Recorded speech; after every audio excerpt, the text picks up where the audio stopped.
Buenas noches. Bienvenidos todos al acto de la reapertura del camarín de Nuestra Señora la Virgen del Rosario de Agüime, que ha sido preparado por el grupo de trabajo formado por don Miguel La Antigua Barrera, don Vicente Mena Santana y por doña Carmen del Toro López. Contamos con la presencia de don Francisco Alemán González, historiador, que disertará sobre el camarín Un tesoro para visitar, y de don Ricardo Javier Santana Rodríguez, arquitecto y responsable de la rehabilitación del forjado del camarín, que nos hablará sobre el refuerzo estructural del mismo. Durante el transcurso del acto, don Lucas Artiles Mena, organista, amenizará con distintas piezas musicales y al finalizar el mismo se procederá a la visita al camarín. Cedo la palabra a don Vicente Mena Santana. Muchas gracias.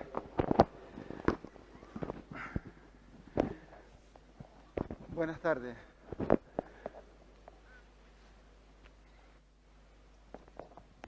Buenas tardes. Este acto, la verdad es que es un acto que hemos soñado durante mucho tiempo, y el camarín es un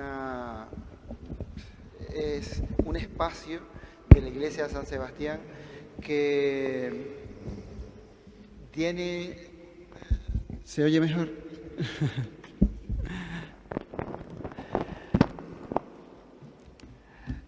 Repito, que el camarín de la Virgen del Rosario es un espacio que tiene un gran valor patrimonial, pero que hace mucho tiempo que no se visita de manera regular.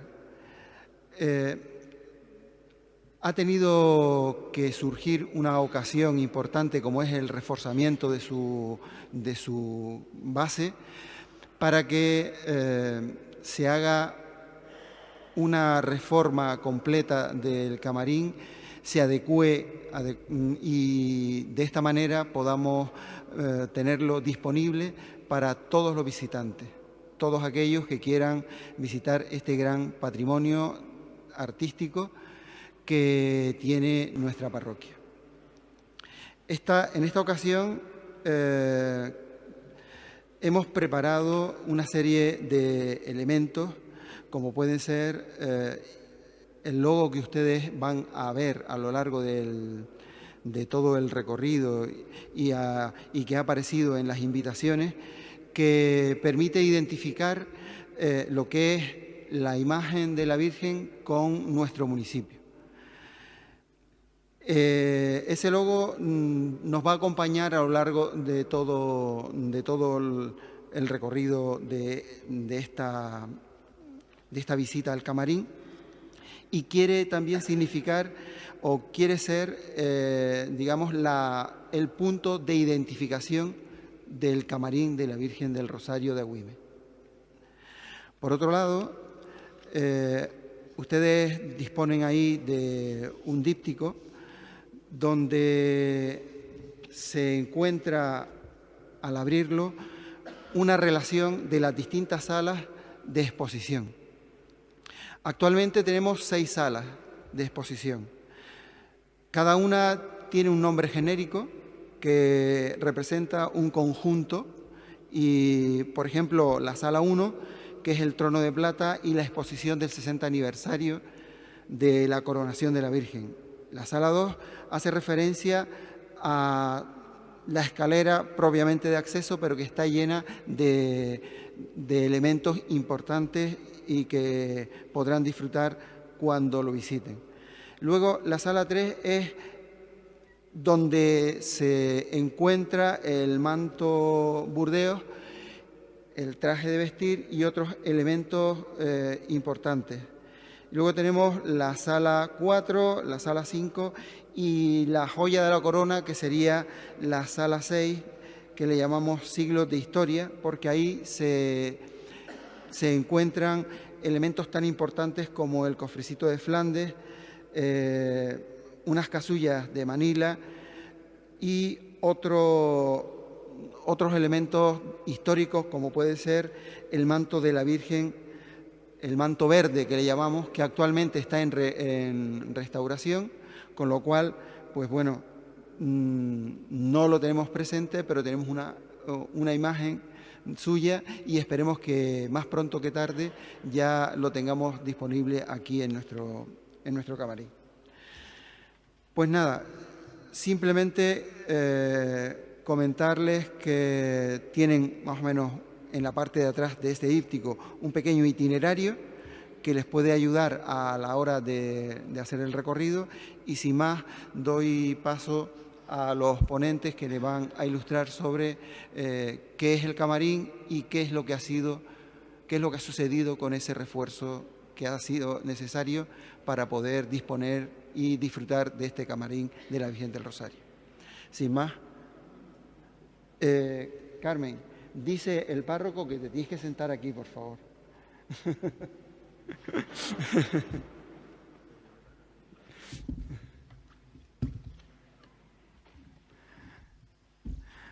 Pues sin más, le dejo con Fran y el de Petaca. Venga, vale.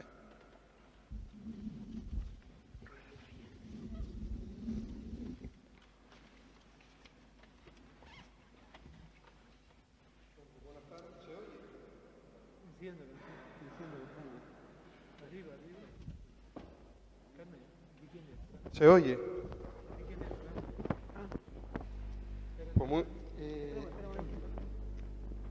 Nosotros le llamamos coloquialmente, o sea, familiarmente, Fran, pero estamos hablando de don Francisco Héctor Alemán, que es doctor historiador y que nos va a deleitar con una exposición sobre el camarín, un tesoro para visitar.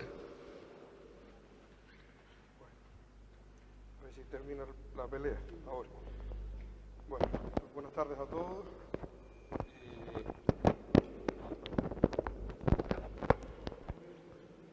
Buenas tardes. Comentar, parece que nos reunimos solamente cuando hay conmemoraciones. ¿No se oye? Ahora. Vamos a ver si puedo dejarlo aquí y lo cojo aquí con esta mano. Coge este mejor.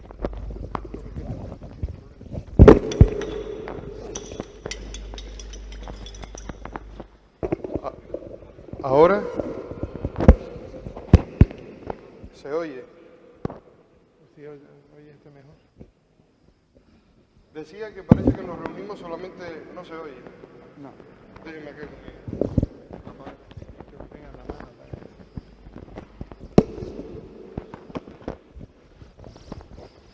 Ahora, como el remate, la tercera vez que nos reunimos solamente cuando hay conmemoraciones, pues sin pensarlo, este año se hace los 80 años de la terminación del camarín. Fue el azar, no se había pensado, pero en el año 42 fue cuando se concluyó el camarín y lo que no es el camarín, porque veremos cómo todo esto ha dado para que salgan muchos datos que se desconocían. Lo primero que yo quise abordar cuando don Miguel me encargó la ponencia era si la ponencia la tenía que hacer sobre la parte o sobre el todo. Si era solamente el camarín como todos los de Agüime lo conocemos, el camarín de la Virgen, o era el camarín y lo que no era el camarín. Esa fue la primera duda. Ustedes saben que yo siempre las charlas las empiezo con preguntas. La segunda, ¿cuál era su verdadero tesoro? La ponderación de lo que el camarín tiene tanto valor como el que podamos darle. Es verdad que hay obras artísticas de mucha importancia, sobre todo de orfebrería y talla, pero también hay una obra menuda, hay muchas joyas menudas que son de autores desconocidos, que no tienen, ni siquiera se sabe quién fueron los donantes, o en algunos casos se conocen quiénes son los donantes, y que son pagos para promesas, o pagos a la Virgen, o simplemente herencias que se dejan a la imagen, que no se conoce la procedencia, que no son de un Luján Pérez, que no es de la escuela de Oaxaca, que no es de la escuela del norte de Alemania, como puede ser el plato limosnero. pero que también es un tesoro que existe y que entra dentro de lo que es la microhistoria del pueblo, la microhistoria de cada familia. El recuerdo que nos queda en la familia de la Virgen tiene un pendiente de mi abuela, tiene un anillo, tiene un broche, es decir, no es solamente las grandes imágenes, las grandes obras artísticas, sino el resto, lo que tiene la Virgen de la gente que no tenían para pagar un cirial, un varal, una cruz procesional, y que también tiene en los libros de fábrica aparece las donaciones y aparece la importancia de esos tesoros, esos segundos tesoros. Y ahí es donde hablo de los distintos tesoros que contiene. El camarín por sí solo es un tesoro en cuanto a la cooperación que se produce en Agüime del año 39 al 42, una cooperación que vamos a ver que va a cambiar. Podemos decir que la construcción del camarín es la cuarta fase de la construcción de la iglesia. La primera es cuando el obispo Tavira y Almazán manda a crearla, la segunda es cuando don Sebastián Parer le da la tercera, la de don Sebastián Parer, le da el gran empuje. Hay una intermedia que es cuando se inicia y se paran las obras a principios del 19, y la última es la que se produce en unos años recesivos para la economía, unos años recesivos para España en general y para Güímez en particular, que son los años que van desde el final de la Guerra Civil, comienzo de la Segunda Guerra Mundial. Es decir, la creación, la construcción del camarín se produce en una época que no debería haberse hecho. Y vamos a ver por qué sucede esa construcción y por qué se termina la iglesia, porque no quisiera centrarme en el camarín solamente, sino que la creación del camarín implicó una modificación de lo que existía en la parroquia hasta ese momento y la terminación de lo que fue el templo de San Sebastián a partir del año 42. Pero quizás, y enlazando con la charla que dimos sobre el retablo, lo que sí se va a mantener es la prevalencia de magnificencia que queda en el pueblo desde la quema del convento de Santo Domingo. Habíamos comentado, Agüime de buenas a primeras de tener 3 centros de culto, se queda sin ninguno, año 1887, se queda sin ninguno, y de hecho hay una autorización canónica directamente para que la obra, sin terminar, sirva de lugar de culto. De hecho, el obispo llega a disponer que si eso no ocurriera, se desplazaba el culto a Sardina o a Juan Grande, con lo cual fue apresurada a finales del siglo XIX la toma de lo que fue la obra, ¿no? El camarín termina siendo el culmen de lo que se había hecho hasta la ida de don Sebastián Parer. ¿Qué ocurre con los tesoros que comentábamos antes, con los tesoros que el camarín contiene? El camarín tiene atesorado en sí obras de arte que son orfebrería, casi todas del 19, algunas de finales del 18, 19 y 20, talla, tiene la imagen de las nieves, que es, como decía Vicente antes, una imagen que es la típica imagen icónica de la Virgen de viaje que se llamaba, la que se llevaban los barcos para misiones, eran imágenes de pequeño tamaño que podían ser llevadas en misiones y en viajes, en largos viajes, a la cual no quisiera dejar sin apuntar, a día de hoy le sigue faltando su sol. Esa imagen se perdió en un momento dado para una posición la peana y el sol de ella. La peana apareció, pero el sol de la imagen de las nieves no ha terminado por aparecer. El cofre de Flandes, que don Joaquín Artiles lo pondera en un legado de 5 siglos, y fue el primer sagrario que tuvo la parroquia en los libros de fábrica, en el primer libro de fábrica del antiguo templo. Y luego, pues tiene, en cuanto a textil, las casullas de don Alejandro González, seda de Manila, los 2 mantos de la Virgen. Tiene una serie de obras que ponderan y que dan valor al conjunto artístico que se ha ido donando durante un tiempo a la Virgen. Pero el propio camarín en sí fue el intento de darle honor al templo. Y así se puede leer en las cartas que se cruzan. El arquitecto, don Rafael Massanet Fau, que es el que diseña la obra, para que todos sepan quién es quien diseñó el kiosco del Parque de San Telmo, es el autor del kiosco, que es el kiosco modernista que está en el Parque de San Telmo, y don José Cárdenas. Entre ellos, lo que se quería era dar una prestancia a un templo que no estaba terminado y que debía dar respuesta a esa magnificencia que el pueblo esperaba en su construcción. Lo primero que tenemos que atacar es la denominación de qué es un camarín. Aquí seguro que muchos de los que están presentes, uno dirán camarín, otro camerín, otro camerino, y según con quién hable, lo llama de una manera u otra.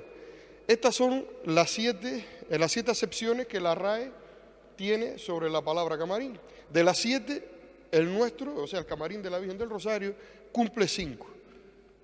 El primero es una capilla pequeña, no es capilla, simplemente es la estancia de la Virgen, exenta, donde se rinde culto a una imagen muy venerada, pieza donde se guardan las alhajas, camerino en cuanto a que la Virgen hasta hace y sigue teniendo su camarera, que la viste y la desviste, es su lugar donde se prepara la imagen, pieza pequeña retirada donde se guardaba las bujerías y búcaros, los verán arriba, y el último, tocador, si entendemos que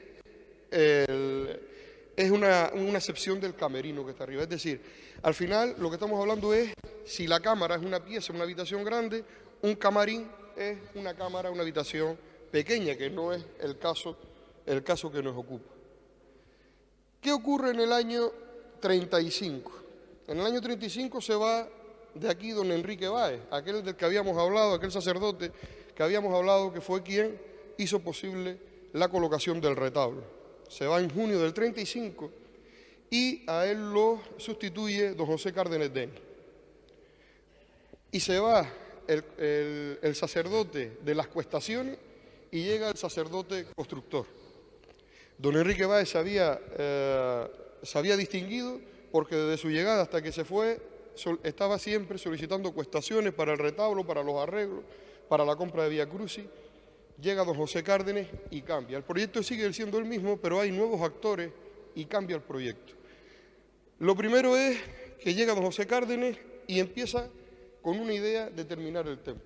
No va a tener en las cartas, si pudieran leer las misivas de él, sobre todo con Massanet, la idea fija que tiene es la de terminar el templo, de que Agüime tuviera su signo de identidad, que era el templo de San Sebastián. Pero en todo esto aparece una dama que va a ser importante no solamente para la iglesia, sino para la historia del municipio, que es doña María Jesús Melián Alvarado. Desde el año 39 al año 42, todo el gasto, que lo veremos después, un gasto estimativo de lo que fue la creación del camarín y de lo que terminó de hacerse en la iglesia, fue pagado por doña María. No hay cuestaciones, no hay descargos en los libros de fábrica sobre las obras que se hacen, son cuadernos aparte, son recibos, y los cargos que entran en los libros de fábrica durante estos años no tienen nada que ver con los descargos de obra. Es decir, no se coge de las limosnas, no hay donaciones, es decir, se paga del patrimonio de doña María Jesús Melián Alvarado. Y llega el año 39, que es cuando se comienza hasta el 42 y se termina el templo. En el 39, en 6 meses, se termina la torre del reloj. Don José Cárdenas contrata la creación del tercer cuerpo de la torre en junio y la torre se entrega en víspera de la Inmaculada en diciembre y se bendice. Con lo cual es el primer hito de la terminación del templo. Sin embargo, ya cuando se termina la torre, ya hay referencia cruzada epistolar entre don José Cárdenas y don Rafael Massanet. Con lo cual ya desde antes de terminar la torre ya se estaba pensando en la creación del camarín. Y esta es la imagen de la iglesia de San Sebastián en la década de los 20. Esto es lo que se encontró hasta el año 39. Esta era la imagen que tenía la iglesia si uno venía, este es el caso, viniendo desde Ingenio. El segundo y el tercer cuerpo de la torre no están terminados. Aquí ven, no hay cruz. La cruz que se cayó con el huracán Delta se puso también este año, en el año 41. No hay cruz. Están los libros. Y no hay camarín. Como pueden ver aquí, este es el techo de la sacristía. Y el techo de la sacristía tiene aquí los machinales para botar el agua que caía arriba, no hay obra arriba. Y si se fijan, tampoco hay ventana, que es la ventana que está en el camarín chico, que se llama aquí el camarín chico, que es el que está justo debajo, y no hay balaustrada, no hay frontispicio. Es decir, esta era la iglesia hasta el año 39. Desde el 39 en adelante se hace la torre y se comienzan las obras en el camarín. Y cuando hablo de obras del camarín, no es hacer el camarín, no se hizo una habitación, sino se modificó todo el presbiterio. Todo este presbiterio fue cambiado. Las puertas fueron ensanchadas, las puertas de entrada a la sacristía y de entrada a la escalera de honor. Esa donde ustedes van a entrar ahora, que es la escalera de honor, era una simple habitación. No solamente se hace la escalera que sube, sino que se abre una puerta hacia atrás, hacia la sacristía larga, que es la puerta pequeñita que está al final a la derecha, esa no existía. Se abre 2 ventanas, se rebaja el techo. Este techo es cortado en el centro, y, con una diferencia de 1,20 m con respecto a los otros dos, al graderío que está en los lados, porque la idea era no solamente que la Virgen se viera mejor, que era la dimensión de la peana, sino que se luciera desde abajo el artesonado, que luego verán el artesonado de tea que está en el techo. Es decir, esa estancia, la estancia donde está la imagen de la Virgen, en el cielo raso, es un artesonado de estilo mudéjar, uno de los 3 modelos que Massanet manda, el más barato, de madera de tea. Hubieron 2 años de búsqueda de tea, porque ya los pinos no se podían instalar, comprando tea a particulares para poder mandarlo a la serrería y hacer el artesonado del techo. Entonces, esto es el proyecto del camarín. En realidad lo que hizo fue modificar toda la parte del testero de la iglesia. El presbiterio, se avanzó el presbiterio y se puso el piso de mármol, que esto era piso de cantería, se puso todo el piso de mármol y se hace la escalera de honor de mármol contra la voluntad del arquitecto que quería que fuera de piedra azul de Aruca. Y esta es la cronología. En el 39, lo que le estaba comentando, se acaba la torre. Hay un informe del arquitecto el 21 de febrero del año 40, donde hace referencia a que el proyecto ya estaba madurado. En mayo hay un presupuesto del maestro mayor de obra. Esto es otra cosa que he querido darle valor a esta investigación, y es sacar de los archivos el nombre de los que trabajaron en la iglesia. Es decir, es raro alguna familia de Agüime que no tenga un abuelo, un bisabuelo que hubiese trabajado de alguna u otra manera en la iglesia. La suerte que tenemos es que se conservan los recibos de los pagos, debido a que esta última etapa no fue una etapa de colaboración, sino fue una etapa en donde la obra de la iglesia dio de comer a muchas familias en 3 años muy malos para la economía nacional y local. El presupuesto del maestro mayor de obra, que fue don Juan Díaz Pereira, lo firma en mayo del año 40, y el contrato se formaliza en junio del 40, y según el dicho contrato debía acabarse también en diciembre. Esto no ocurrió porque la construcción se hace en 2 fases. Hay una primera fase que es todo lo que es albañilería y cantería, que ocupa casi hasta mitad del 41, y una segunda fase donde entran los carpinteros, que tuvieron tanto o más trabajo que los propios albañiles, debido a la cantidad de metros de friso y de artesonado que había que hacer con tea, que es una madera difícil de trabajar, para poder ir cubriendo la estancia principal. Año 41, se acaba las obras en el finales del 41, el camarín chico, se acaba la escalera exterior, la que da a la sacristía. Esa escalera tenía la misma edad que el camarín, y también tuvimos que renovarla con la misma temporalidad. Es decir, esa escalera se hace justo para poder darle salida a ese nuevo cuarto que se crea debajo del camarín.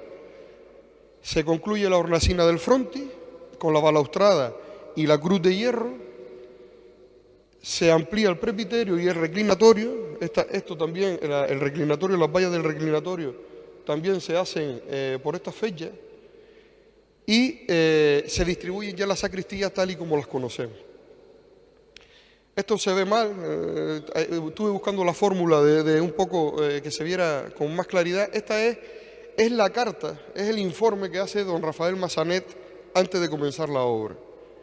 Y aquí hay un antecedente, él habla, primero hay un antecedente sobre la obra del camarín, sobre por qué, cómo está la obra en la que intenta proyectar. Una de las cosas que dice, yo particularmente, yo creo que fue desconocimiento de él, habla de que es un templo neoclásico, pero que debido a que no se dieron con alarifes y con canteros de obrada calidad, pues viene a decir en lindas palabras y con mucha floritura que salió lo que salió. Que teníamos un frontis muy sobrio, con 2 fajas, que no tiene un frontispicio, que no era de mucha relevancia, y que sí, que es neoclásico, pero que no tiene nada que ver con lo que es un templo neoclásico. No le faltaba la razón, no se juegan con volúmenes, no hay, pero la afirmación de que no hubiera cantero es la que no es real. La cortedad en cuanto a la belleza más o menos plástica del frontis, sobre todo se refería al frontispicio, se debía a los recursos económicos.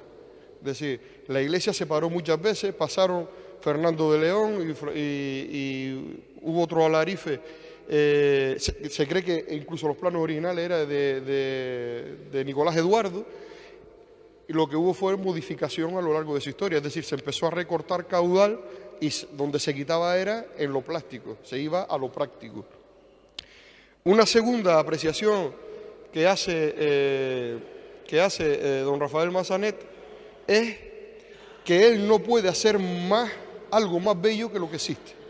Con lo cual, la creación del camarín directamente la conecta a la pobreza del frontis. Pues dice, entre líneas dice, no puedo ir más allá en segundas partes que lo que es la parte principal. Entonces, crea un camarín con 10 ventanas, se abren las ventanas de arriba y las de abajo, dándole algo de prestancia, pero no quiere ir más allá. Una cornisa y una ventana sencillas de cantería y con los arcos de medio punto que se crean dentro de las estancias. Él no va más allá en sus diseños debido a que no quería que la parte trasera de la iglesia tuviera más protagonismo que la parte delantera. Él va desarrollando sobre cómo tiene que ser lo que es la tipología de obra y donde sí termina es dejando constancia de esa disputa epistolar que tiene con don José Cárdenas, y es que él no veía la creación de una escalera de honor de cemento y mármol, sino quería una escalera de piedra azul. Él da a entender, y si yo como que tenía conocimiento de que eso no se iba a hacer debido a lo costoso de ese tipo de cantería. Y estos son los 2 contratos. Esto es el presupuesto. A la derecha ustedes tienen el presupuesto inicial de lo que don Juan Díaz Pereira presupuesta lo que es la obra, la balaustrada, la obra del camarín, la balaustrada, la ampliación del presbiterio. Por eso les decía al principio, en la primera diapositiva, que es el todo o el uno, es decir, se hace con una visión total. Salía sobre unas 42.000 pesetas de la época. En el contrato final esto se rebaja casi 10.000 pesetas, pero se elimina, por lo menos en el contrato inicial, se elimina todo lo que es la balaustrada y todo lo que es la parte, o sea, el aseo de la terminación del templo. Veremos luego cómo a medida que va avanzando la obra, al final se va incluyendo dentro de lo pactado. Y yo tengo una parte aquí que quise poner como protagonistas olvidados. Siempre se habla, cuando se habla de grandes obras como la que nos ocupa, nos vamos siempre al que gobierna en el momento, al que paga, al que dirige, y generalmente poco se sabe de los peones, de los que están sirviendo arena, sacando brosa en el barranco, trayendo cal de Arinaga, arena de Arinaga, trayendo la madera de Las Palmas, llevando madera a serrar a Las Palmas, que en realidad fueron los que estuvieron los jornales trabajando aquí. Gracias a los recibos que don José Cárdenas dejó, se ha podido sacar todo el personal que estuvo trabajando en ese camarín y en el resto de la iglesia. El arquitecto fue don Rafael Massanet Fau, el alarife fue don alarife o jefe de obra, maestro Juan Díaz Pereira, que tiene familia, es de Tamaraceite, pero en la actualidad tiene familia en Agüime, dejó familia en Agüime. Después de los maestros canteros y labrantes estaba él y sus 2 hijos, Juan y Agustín. Maestro Juan Cazorla estuvo trabajando de albañil y ayudante de cantería. a maestro Juan Cazorla luego va a ser quien va a retomar las obras como la del Colegio de las Monjas y la capilla de Arinaga o la capilla de Corralillo, la iglesia de Arinaga o la de Corralillo. Y tenemos toda esta cantidad de peones que no es que trabajaran todos en obra, sino que estaban repartidos. En el momento en que la obra del camarín comienza a caminar, hay personal repartido por distintas partes del pueblo. Hay gente sacando cal en Arinaga, gente sacando brosa en el barranco, gente ciñendo o sacando arena en Arinaga y transportistas. Ya pasamos de la época de los bueyes y de las yuntas a los camioneros. Es la primera vez que aparecen motores en la obra de la parroquia. Los peones tenemos a don Antonio y a don Pedro Sánchez Hernández, don Juan Monroy García, don Francisco Rodríguez González, don Antonio Rodríguez Bordón, don Vicente Méndez López, don Juan Sánchez, don Fernando Alcosta, don Rafael Esteve. Transportistas, don Rosendo Hernández Díaz, don Sebastián Rodríguez Cueva, don Antonio Rodríguez, don Manuel Abrante. Los caleros, Arinaga fue la que dio la cal para poder hacer posible todo esto. Don José Vega, don Francisco Rodríguez, don José González Pérez, don Francisco Hernández. Carpinteros, tenemos 3 maestros y 2 aprendices. La carpintería es el otro capítulo una vez acaba lo que es la obra de mampostería o de cantería. Y es que era tanto el volumen de madera que hubo que cerrar, que hubo que labrar, que hubo que arreglar, que el único carpintero de los que intervino, que era de Agüime, fue don Vicente Pastor Santana, maestro de carpintería. A él tenía a sus hijos Salvador y Vicente de ayudante, pero hubo que traer 2 maestros más de Las Palmas, que fue don Felipe Díaz y don Carmelo Domínguez. A don Carmelo Domínguez se le debe las 2 puertas del presbiterio, a don Felipe Díaz se le debe el artesonado del techo del camarín y entre los dos y con don Vicente, con maestro Vicente, se hizo la puerta de la entrada del camarín, la puerta de medio punto que está en la parte alta de la escalera. Y comercio donde se empezó a traer hierro, ya es esta parte es la parte que tiene cemento, se compran ya cemento, ya no solamente cal. La tienda de don Luis Artiles Martín, Comercial La Ciel, el del Deste, ahí falta maderas escandinavas. Es decir, hay una serie de lugares de abastecimiento donde lo que se intentaba era que no ocurriera como en etapas anteriores, que la obra quedara cortada bien por carestía de dinero, por carestía de material. Los gastos estimativos. La ejecución de la torre costó alrededor de unas 17.000 pesetas. Ustedes saben cómo son las obras, que se da un presupuesto y nunca es lo que se da. Unas 17.000 pesetas de la época, 17.000 pesetas del año 39. La ejecución del camarín, aunque se proyectó en 42, se contrató en 32, al final se gastó unos 35, lo que es el camarín solo. La ejecución del front y la escalera exterior y balaustrada fueron unas 5.000 pesetas más y unos totales aproximados de unas 57.000 pesetas de gasto en 2 años, que como les comento sale de la aportación de doña María Jesús Melián Alvarado. Y ya con esto yo no quiero cansarlos más, simplemente era darles unos datos, que conozcan un poco cómo fue esa creación, cómo fue esa ampliación de la iglesia y que disfruten de lo que se van a encontrar, disfruten de las obras que están arriba y que puedan legar esa experiencia a quien no esté hoy aquí presente, que vengan y que conozcan el patrimonio que atesora la iglesia. Muchas gracias.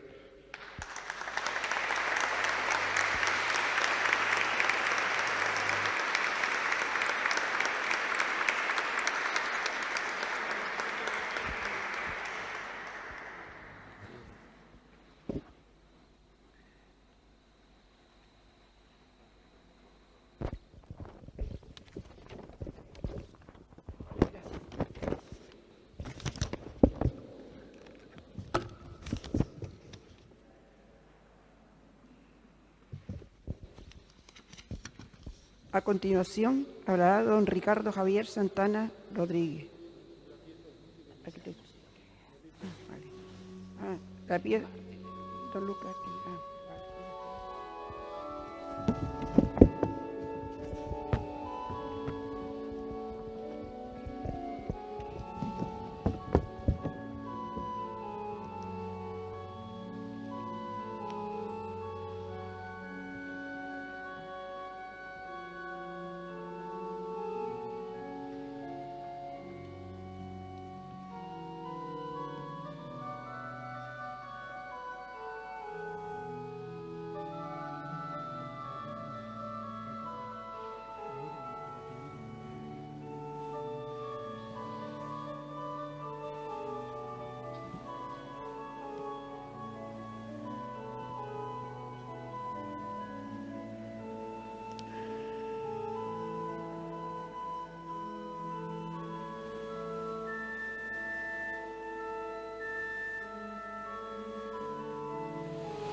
Ahora sí, perdonen por lo de antes.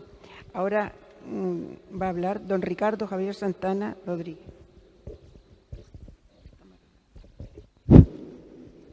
Muchas gracias. Estoy muy agradecido de estar aquí, de verdad, al Consejo Parroquial, a la Diócesis, al Cabildo, al Ayuntamiento y a todos ustedes, vecinos, por estar aquí. Ricardo Santana, soy de abajo de Playa de Arinaga. Y bueno, y también muy agradecido al ponente anterior, porque creo que el valor en este caso está en el contenido del camarín. Al final el camarín es una habitación, es un envoltorio y es de lo que me toca hablar a mí. Me han dicho que 5 minutos porque creo que lo relevante es lo que está dentro, y a la vez que el regalo de Reyes es muy bonito lo que está en el regalo de Reyes, en este caso yo creo que el envoltorio, que es lo que representa esta portada, ese niño abriendo el paquete, yo creo que también es interesante si se hace con delicadeza. En el caso del envoltorio del camarín, podría ser inicialmente la iglesia. De verdad que para los agüimenses, así como la Catedral de Santa Ana, en mi opinión subjetiva, es el edificio más importante de Canarias.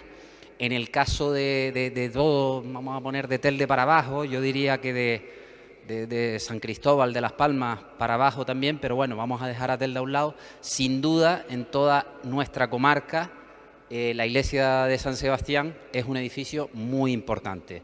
Me gusta también el detalle, he aprendido mucho con tu charla hoy, Francisco, el detalle de Rafael Massanet cuando viene y hace el camarín, termina de construir el resto, bueno, hace la torre evidentemente no, pero en el camarín ese detalle de humildad, de decir, aquí lo importante es la fachada, es el cimborrio y el camarín es una parte. Yo opino que la mayor parte de las veces la labor del arquitecto es pasar desapercibida, y eso es lo que hemos pretendido hacer en la pequeña obra esta que hemos hecho en estos últimos meses con respecto al camarín. Bueno, decir lo que ya he dicho, pero no me reitero, que sin duda la iglesia de San Sebastián, la fachada, el cimborrio es imponente, donde se levanta el cimborrio el cimborrio donde se levanta la cúpula, el cimborrio es este cilindro de 10 ventanales imponente. Esto tiene un peso muy importante. Dentro de la arquitectura, mi rama es la construcción, tiene un peso muy importante por la altura que coge y evidentemente cuando llegamos aquí y vemos las columnas, evidentemente las 4 que sostienen el cimborrio son mucho más importantes que la que tiene. Pero bueno, yéndonos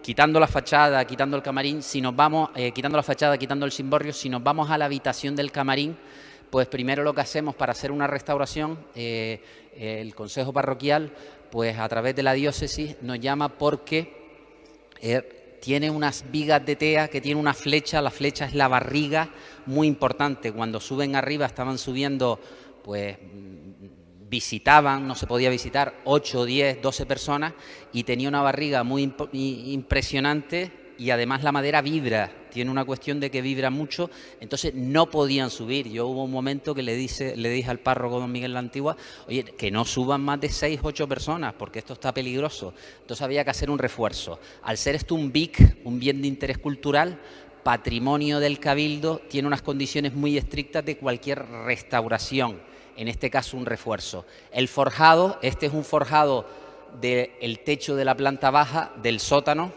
a ver, este de aquí, y el forjado que nos encontramos arriba son de vigas de tea. Después veremos la sección, a lo mejor los técnicos pues lo apreciarán un poquito más, de una sección trapezoidal, y después las bovedillas son unas bovedillas también de sección trapezoidal pero invertida, que viene precisamente de la cantería de la montaña de Arinaga, por la toba. No lo puedo confirmar al 100%, seguro que tú lo ayudarás, pero simplemente por la toba, que la conozco, la he visto y la ha tocado esta de aquí, y la de Arinaga también, pues viene de Arinaga. Entonces, sin duda, este forjado de aquí, aunque es anterior al otro, el de arriba, como después constatamos durante la obra, tenía que ser esto. Los arquitectos, pues lo que hacemos es indagar qué tipo de forjado tenemos y cómo, para después acometer nuestra obra. Como saben, el camarín, ya lo han explicado antes, está allí, precisamente, mirando de aquí en la parte superior. A mí me gusta mucho la llegada a ese camino al camarín, es un poco como es muy difícil para un arquitecto hacer una escalera que suba y que baje, o que baje. Cuando tú vas a llegar a un sitio, un arquitecto siempre evita ese recorrido de subir para volver a bajar, eso no tiene sentido, o bajar para volver a subir. Yo creo que Francisco lo ha explicado, pero a mí me resulta muy interesante desde el punto de vista conceptual, es un poco como el Camino de Santiago. En sí es importante la meta, pero el camino también es importante, entonces les recomiendo que cuando suben las escaleras, pues es un momento de reflexión para acercarse a lo que viene a ser el camarín, vamos, los objetos preciados de la Virgen. Me gusta, me refiero a esta escalera de aquí, el último tramo en el que pasas por detrás de la Virgen del Rosario para llegar a su camarín. Bueno, estos son los procesos de trabajo. Lo que hacemos siempre es ver qué flecha tiene, qué barriga tiene. Tenía una barriga de 3,5 centímetros, es decir, en el centro la viga estaba así, se hundía 3,5 centímetros. Eso es más de una 300ava parte de la luz, que es exagerado, ¿sabes? Eso no se admite en resistencia estructural. Entonces, pues aquí estamos haciendo análisis aquí aparecen algunos dibujos, la flecha es esto, la barriga que tiene, y los 3 centímetros que aparecen marcados aquí. Evidentemente el piso estaba completamente desnivelado. Estos son algunos planos. Los armarios en las patas se habían ido calzando como con cilindros metálicos, con moneditas, a medida que el piso bajaba, como el armario era horizontal, se iban calzando para ir soportando. Y estos son los planos que nos encontramos. Lo que nos encontramos, estos ya son planos un poco más técnicos, tampoco me quiero entretener, pero en las paredes de piedra de cantería de aquí, de las crucitas, pues las vigas de tea que van apoyadas de un lado al otro, separadas 50 centímetros, y encima las bovedillas de toba volcánica de la montaña de Arinaga. Y aquí en la sección, que yo creo que no se ve, pero la viga de madera es una viga trapezoidal, y encima, también trapezoidal pero invertida, la toba. Encima está el mortero de cal de Arinaga y el pavimento de mármol, igual que el que tenemos debajo de nuestros pies ahora mismo. En el estado actual no solo hay que mirar la parte de arriba del camarín, sino también la parte de abajo, que está con este revestimiento terminado en mortero de cal blanco, que es aquí la sacristía. Y entonces cuando miras al techo, desde patrimonio lo que nos exigen es que la terminación quede exactamente igual. Es decir, no podemos demolerlo y volverlo a hacer de nuevo, ni podemos tener una terminación distinta. Entonces, en esquema, lo que hemos hecho, este es el estado previo, el estado actual. Lo que hemos hecho es poner una viga metálica, que es esta línea naranja.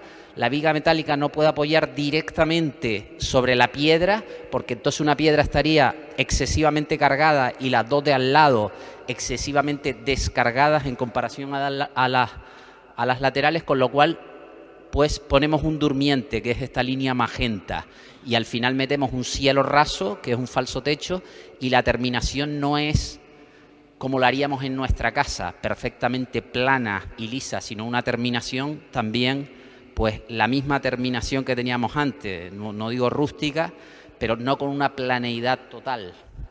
Visto en planta, para quien pueda entenderlo, visto en planta es visto desde arriba. Estas vigas estas son los elementos metálicos naranjos, y los durmientes, que son los magentas, y es lo que es el refuerzo en la parte inferior. Y estas son imágenes del proceso de la obra, es decir, montamos un andamiaje aquí en la sacristía para poder trabajar los operarios. La empresa que hizo la construcción es Heridian, y sus operarios pues vinieron y trabajamos. Fíjense que aquí tenemos una plataforma, que es una plataforma de trabajo, está a la altura de la mitad de la ventana, y entonces venimos con unas vigas metálicas, son 2 UPN de 220 metálicos, vamos, 2 vigas metálicas como las que vemos en las naves industriales, protegidas, tienen doble capa de protección, de pintura de protección. Y fíjense que la viga evidentemente es recta, y en la parte de arriba, en el centro, la apoyamos, y a medida que nos acercábamos al lado tenemos una diferencia de más de 3 centímetros. Si por arriba la flecha era de 3 centímetros, por debajo era hasta 6 centímetros. Entonces lo tenemos que apoyar en base a unas pletinas que vamos colocando justo, las pletinas están colocadas justo debajo de cada una de las vigas de madera de tea. Es decir, que cada una de las vigas de madera de tea están apoyadas en cada una de estas pletinas de aquí, y soportan ahora. En definitiva, esto se denomina un parteluces, partir la luz, partir el vano, la luz los arquitectos denominamos es el vano. Lo hemos partido el vano, si la viga iría de aquí hasta allá, hemos puesto en el medio 2 apoyos tremendos. Si antes yo le decía al párroco que no subieran más de 6, 8, 10 personas, ahora le he dicho que ahora eso está preparado para subir hasta 40, 50 personas. No se trata de subir 40 personas, además poco a poco tiene que entrar la estructura en carga, pero sí es verdad que ahora 15, 20 personas tiene resistencia estructural para soportarlo. Este es un detalle constructivo, pues bueno, para los técnicos que les apetezca, si hay alguno que le apetece, pues puedo dejárselo más de cerca, pero no me voy a entretener en esos detalles constructivos. Pero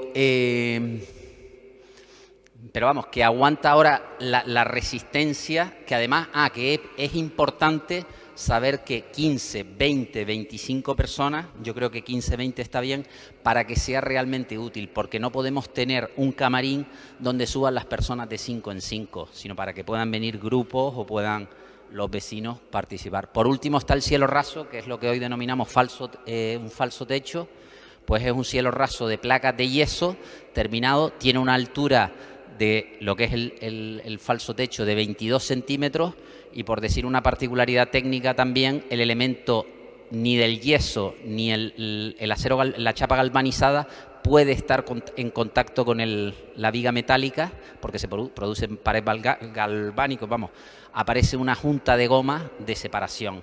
Al final la terminación es la que hemos dicho. También decir que durante la obra hemos tenido, por exigencia de Patrimonio del Cabildo, hemos tenido que custodiar, que salvaguardar todos los bienes materiales que han expuesto, con custodia firmada. Aquí aparecen algunas de las imágenes donde hemos guardado tanto los pisos como los objetos muebles, y a la vez pues agradecer en nombre de la empresa constructora Eridian, todos los trabajadores, pues a los promotores, a la parroquia, al consejo parroquial fundamentalmente, al obispado, al cabildo, por toda su apoyo incondicional, y al ayuntamiento también por su apoyo. Muchas gracias, nada más.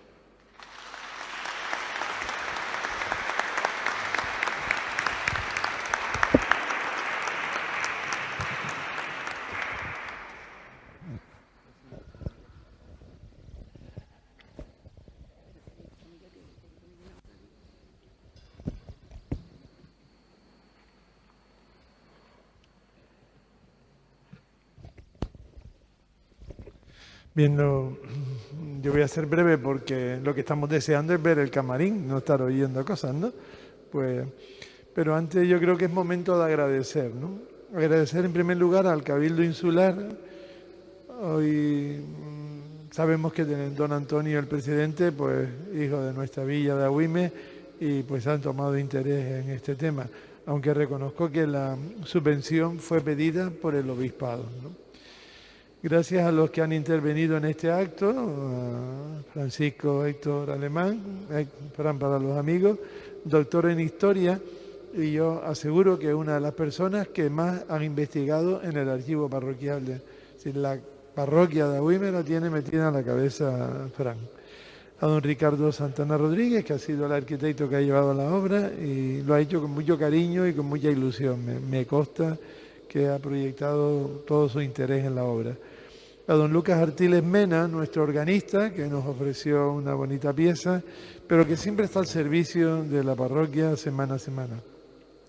Gracias a la empresa Eridian, que ha realizado una buena obra en todos los aspectos, con buenos profesionales para su ejecución, ¿no?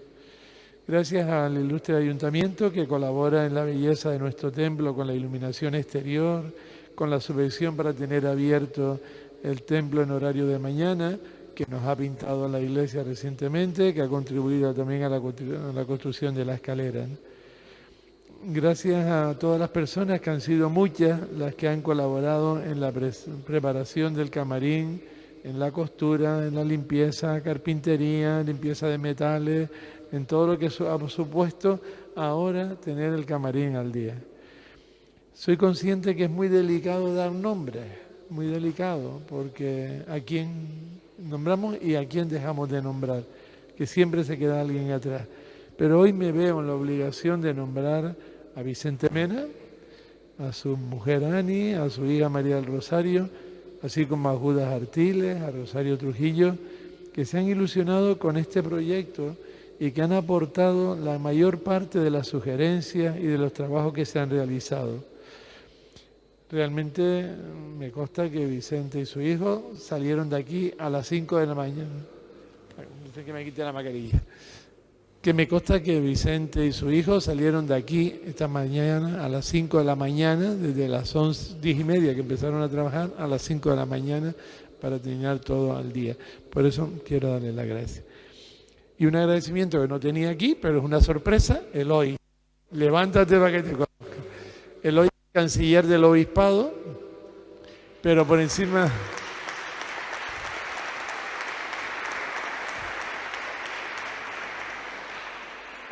Por encima de todo, es para mí un gran amigo. Por lo tanto, se lo agradezco doble, por ser presencia del obispado y por ser presencia de amistad, ¿no? Y gracias a todos por venir. Calculábamos unas 40 personas, hicimos 30 invitaciones más y yo creo que aún nos quedamos cortos, ¿no? Pues aprovecho brevemente también para dar las cuentas, que siempre es bueno que tengamos las cuentas claras. La subvención que ha dado el Cabildo ha sido de 25.000 euros. La parroquia ha aportado a la obra 4.727 euros. El coste de toda la obra del camarín, diríamos de lo más grueso, de lo que más ha sido obra, pues ha sido un total de 29.797,90 céntimos. Esta cantidad ha sido, como digo, el coste de la obra. Otro gasto que todavía no hemos terminado de contabilizar, como ha sido las telas, la carpintería, la electricidad la terminamos de la tarde, de muchas cosas que eso todavía no están, diríamos, cuantificados en las cifras que he dicho. Yo quisiera terminar felicitando a nuestra parroquia y a nuestra villa de Agüime por la riqueza que tiene en patrimonio histórico. A mí me ha sorprendido que ahora yo tenía la idea de 4 piezas importantes, pero aparece que la mayor parte de la orfebrería, como decía Fran, es de 1780 y piezas que tenemos del siglo XVI. Por tanto, tenemos que felicitar a nuestra villa por lo que tiene, ¿no? Antes de una mención, Fran, a las joyas. Y ustedes subirán y no verán joyas y dirán dónde están las joyas. Las joyas existen y están guardadas y además bien clasificadas por una comisión que existe del camarín que han tenido la paciencia de coger joya por joya, clasificarla, ponerla en debido y está guardada, diríamos bien guardada, ¿no? Por lo tanto no en el camarín, digo porque dirán dónde están las joyas, ¿no? Para organizarnos un poquito la visita con un cierto orden.